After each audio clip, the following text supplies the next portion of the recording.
for cutting off my sister after she tried to expose my failure, but found my $4 million? My name is Victoria and I am 32 now, and I am finally ready to tell my story. Not for pity, but because maybe someone out there needs to hear that they are not crazy for feeling this way. I was 8 years old when everything changed. It was when my sister Isabella was born. She was born at 7 months. I remember it clearly. It was around 2 in the morning. My dad, Michael, shot out of bed, grabbed the keys, and did not even comb his hair. My mom, Linda, was crying as she pulled a sweater on over her pajamas. They left for the hospital in the San Fernando Valley, and since there was hardly any traffic at that hour, they got there fast. My Aunt Jennifer rushed over to our house in Reseda to take care of me. "Be a good girl, okay?" she said, trying to smile.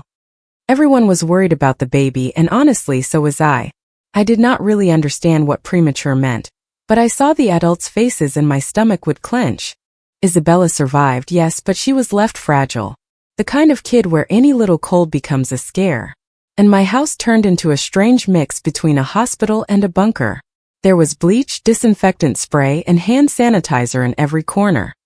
My mom cleaned as if she could control her fear that way. The table gleamed, the light switches gleamed. Even the TV remote looked brand new. I smelled disinfectant more often than I smelled food. And if I so much as sneezed, "Victoria, was that a cough?" my mom would ask, her eyes wide. It was not concern for me. It was panic for Isabella. "We cannot risk it," she would say, already looking for my backpack. "Pack your bag. You are going to your grandmother's for a few days." And off I would go. Sometimes to my grandmother's house in Pasadena, sometimes to Aunt Jennifer's in Burbank, as if I were the one with the virus plastered on my forehead. It happened so many times that I ended up with a half-packed bag in my closet, a pair of sweatpants, 2 t-shirts, my toothbrush, charger, a notebook, ready for when my mom said, "Let us go." At first, I tried to see them as mini vacations. My grandma would make me pancakes and let me watch TV late.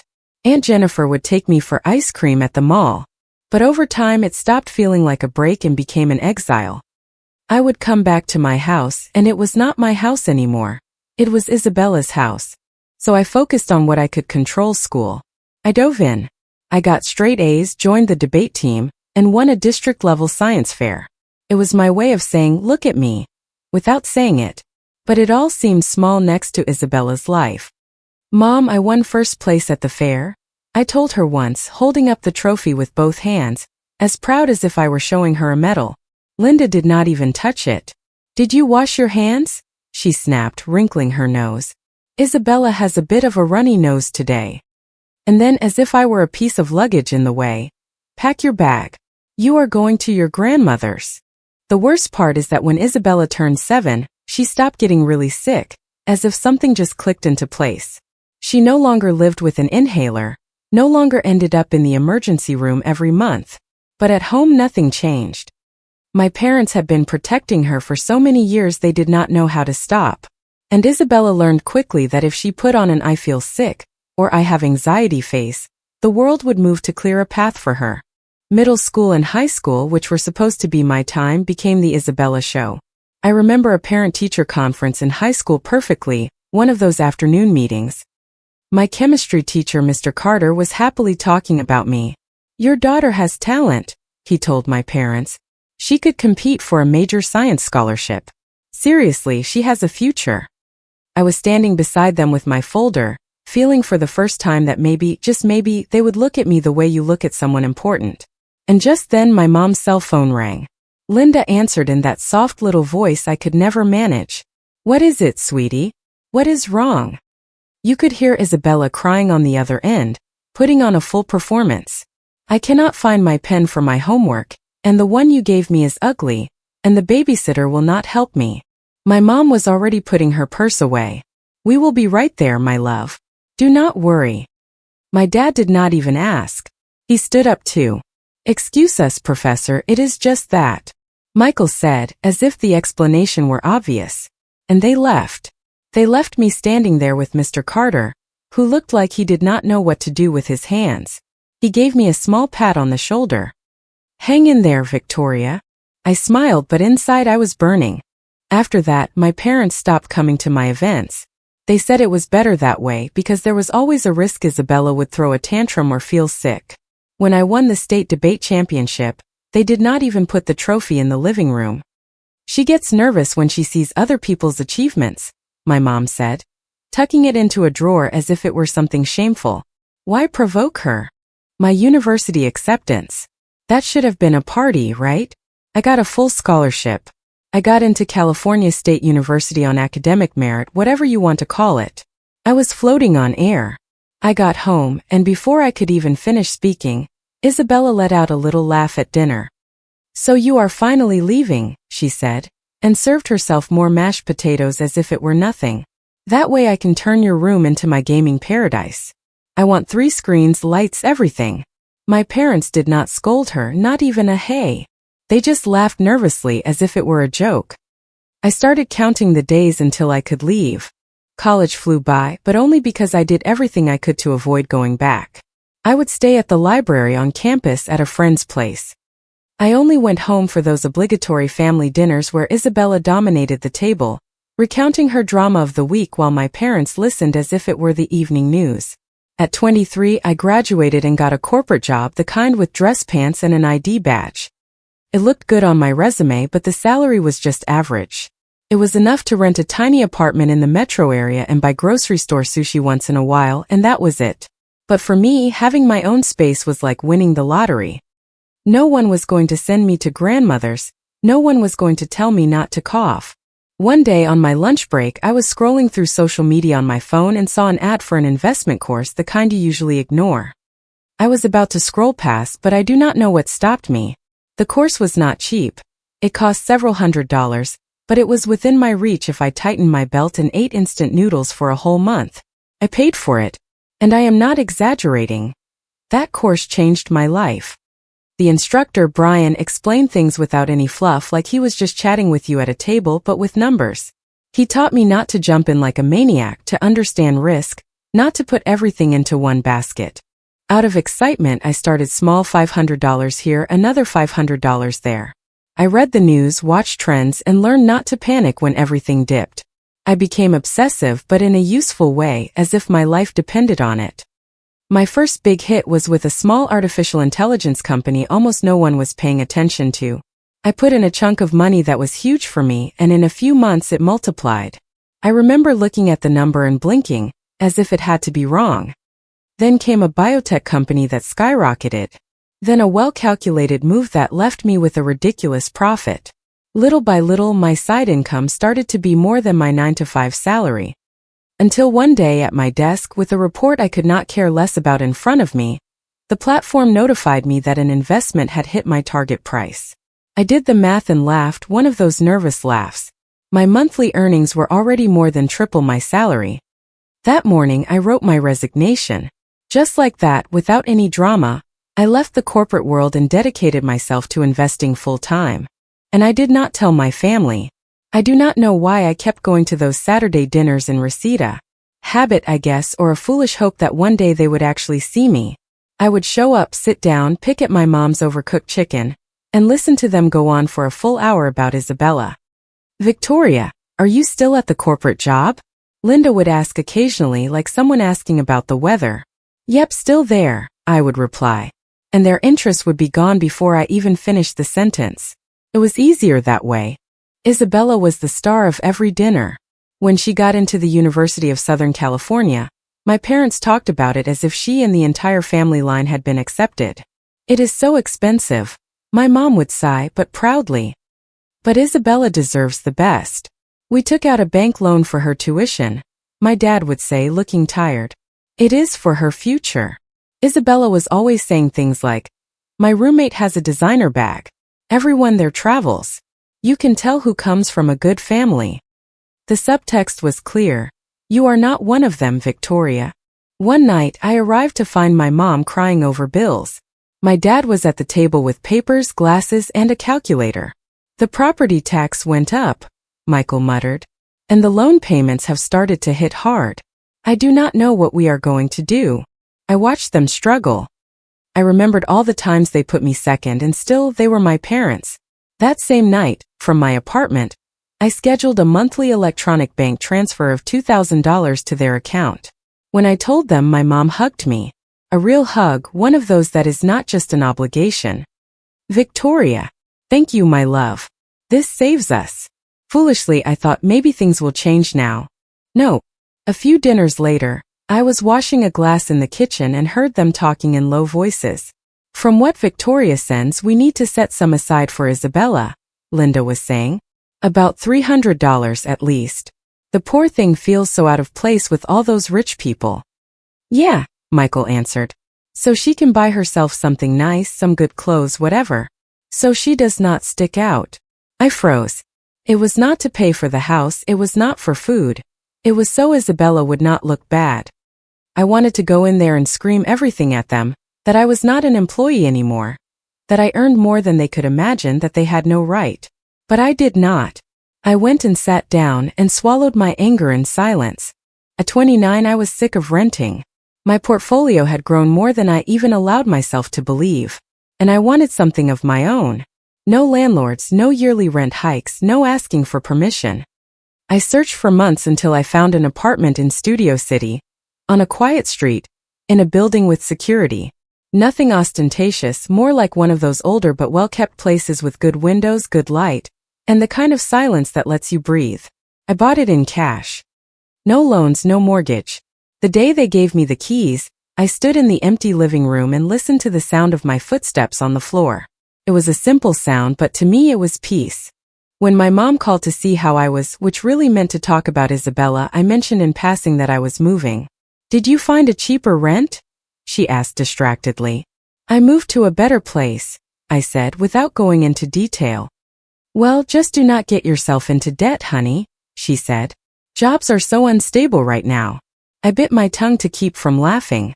At the next family gathering, Aunt Jennifer asked about my new place. Victoria, where are you living now? Linda jumped in before I could answer. She is renting in a better area, she said as if she knew. But wait, Jennifer, you have not heard about Isabella. She is about to graduate from the University of Southern California, one of the best. And there the conversation went again, as always, with everyone fawning over Isabella's accomplishments. And they would look at me with that expression of, poor thing, she is trying. My dad raised his glass. My Isabella is going to go far, he announced. Companies are already after her. That is what you think, I thought. Then he could not help himself. Some people are born to stand out, and others just get by. A cousin and his wife murmured just loud enough for me to hear. Well, Victoria is still a manager, right? I took a sip of my wine. That morning, I had made a trade that earned me more money than that cousin saw in a year. But I stayed quiet. Let them think what they wanted. Then came Isabella's graduation party. My parents went all out. Catering, decorations, a photographer.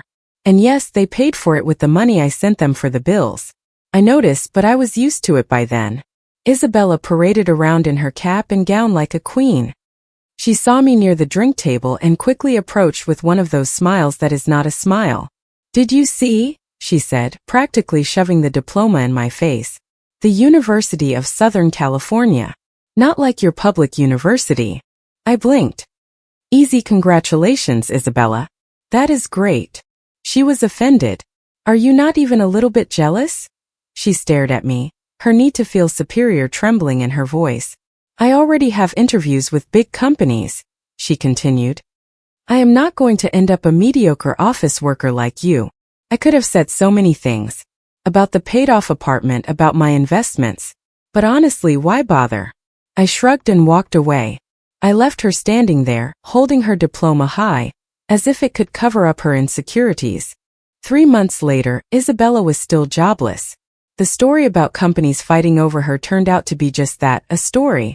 Meanwhile, the loan payments started to hit like bricks. The grace period was over, and the bank was not forgiving anymore. One night, my mom called me with that sweet voice she only uses when she wants something. Victoria, do you have a minute? What is up? It is just that Isabella's tuition payments are really eating us alive. She paused dramatically. And with the other expenses. I hate to ask you, but I already knew the amount.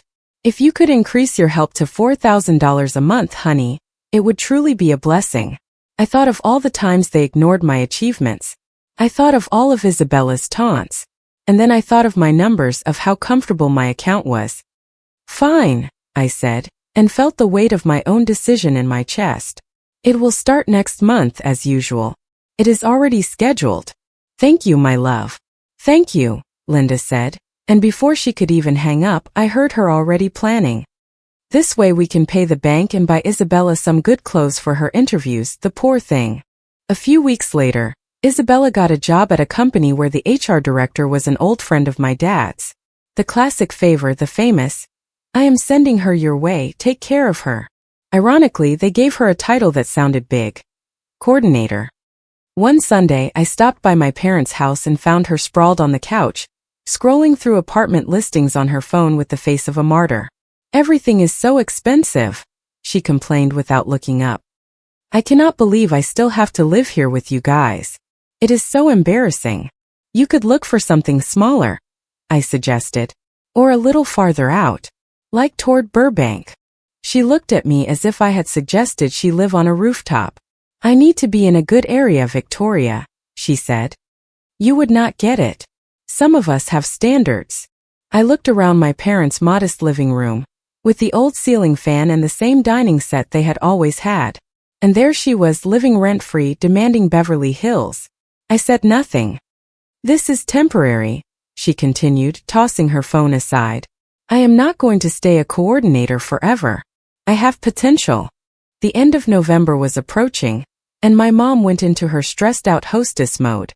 Every year she made a huge pre-holiday meal, because in December everyone scatters between parties, commitments, and visits. But this year was different. A week before, she called me complaining, almost crying.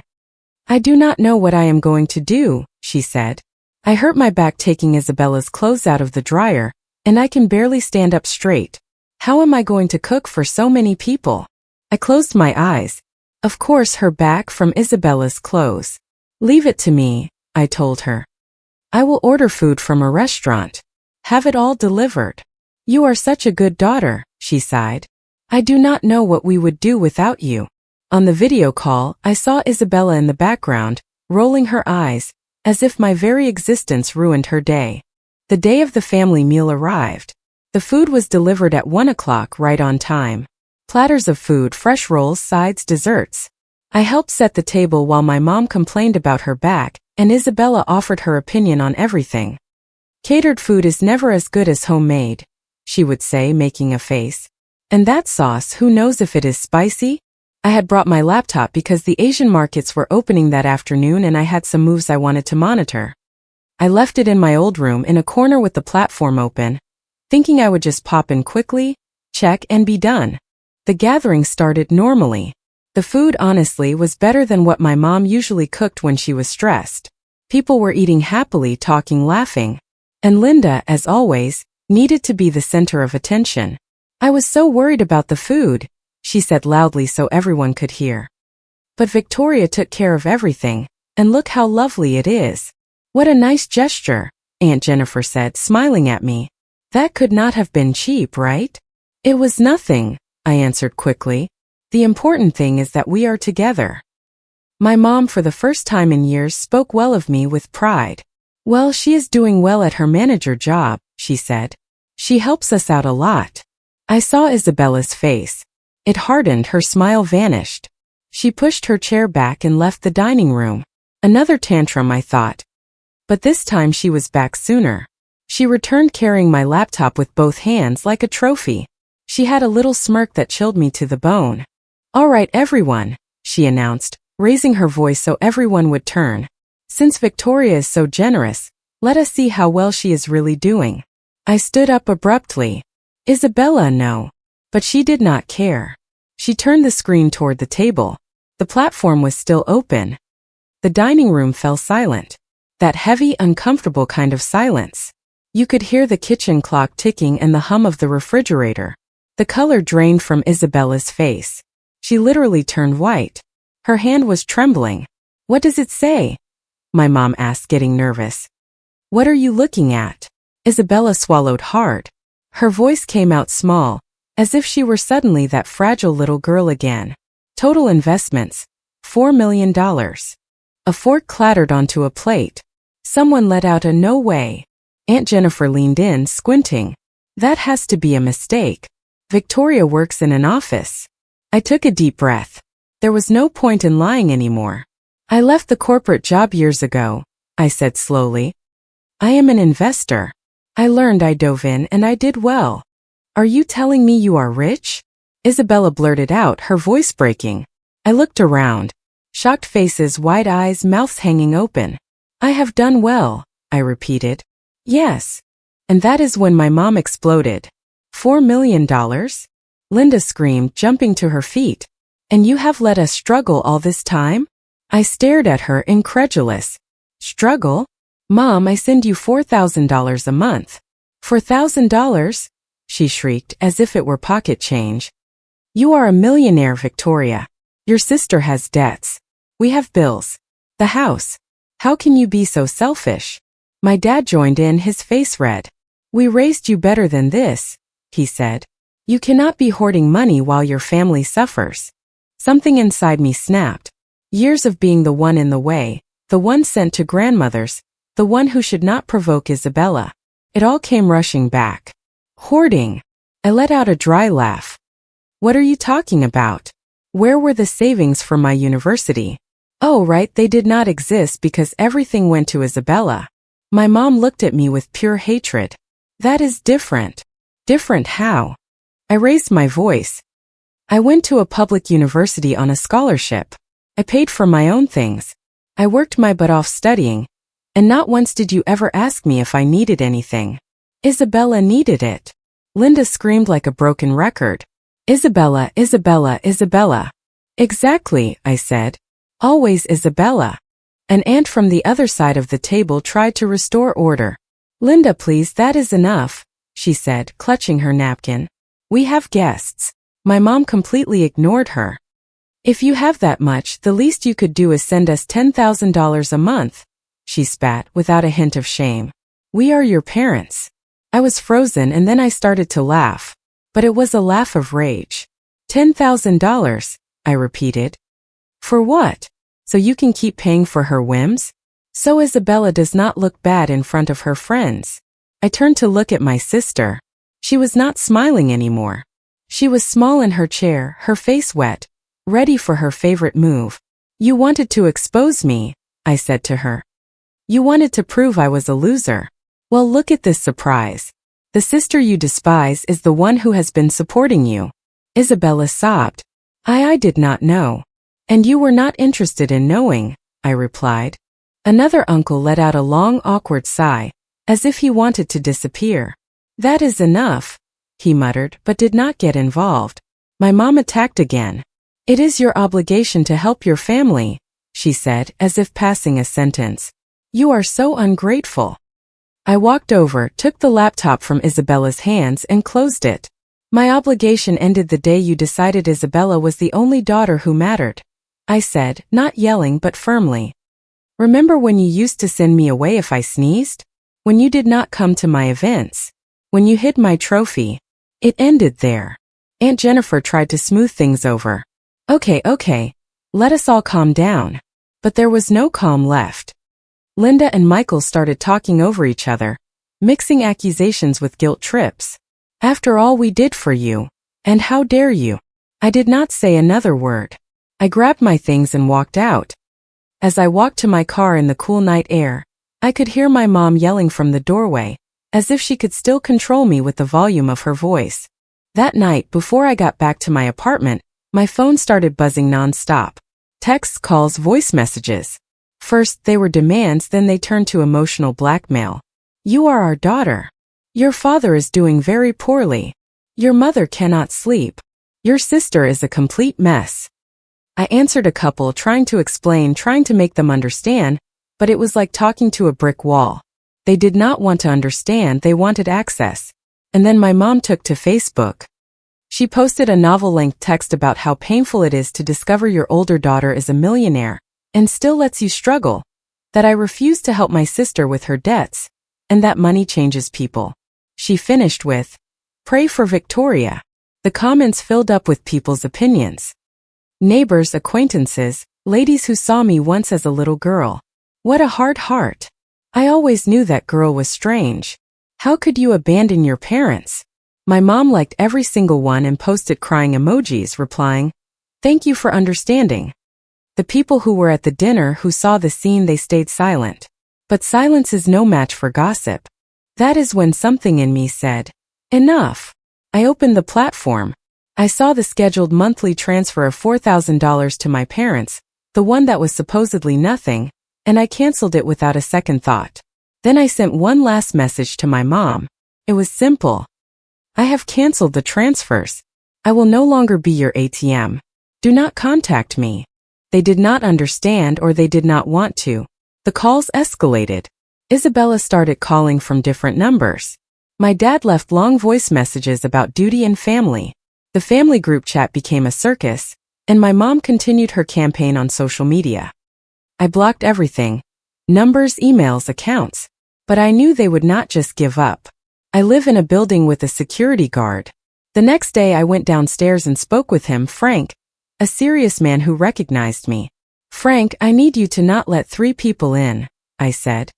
"My parents and my sister. If they come, please do not send them up." I showed him photos, gave him their names, and asked him to write it down in the booth and notify the building administration. He nodded without any prying, like someone who understands more than he says. "Do not worry, Miss Victoria. No one gets in without your authorization." And sure enough, the next day he buzzed me on the intercom. "Miss, they are downstairs.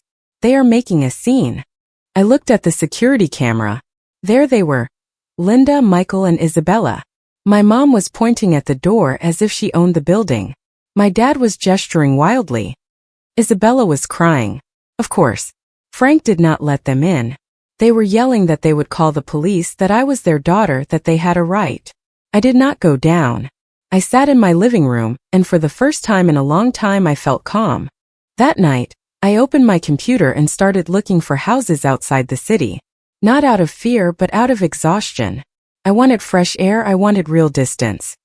I looked at options in Austin, at quiet places where nobody knew my story, where I could go to the supermarket without wondering if someone was going to record me to send it to my mom. Maybe some would call it running away.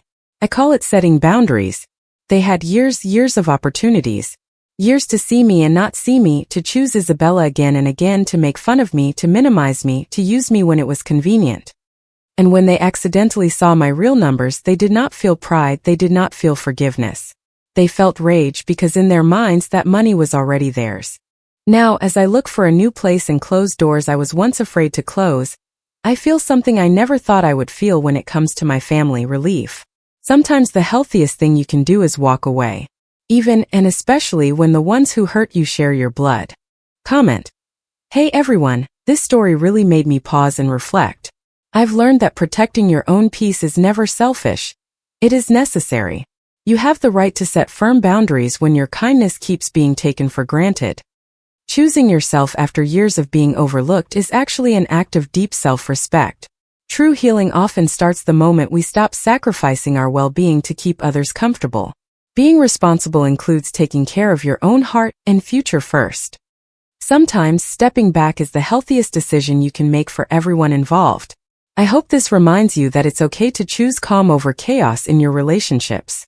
Prioritizing your mental peace and stability is one of the most important things you can do.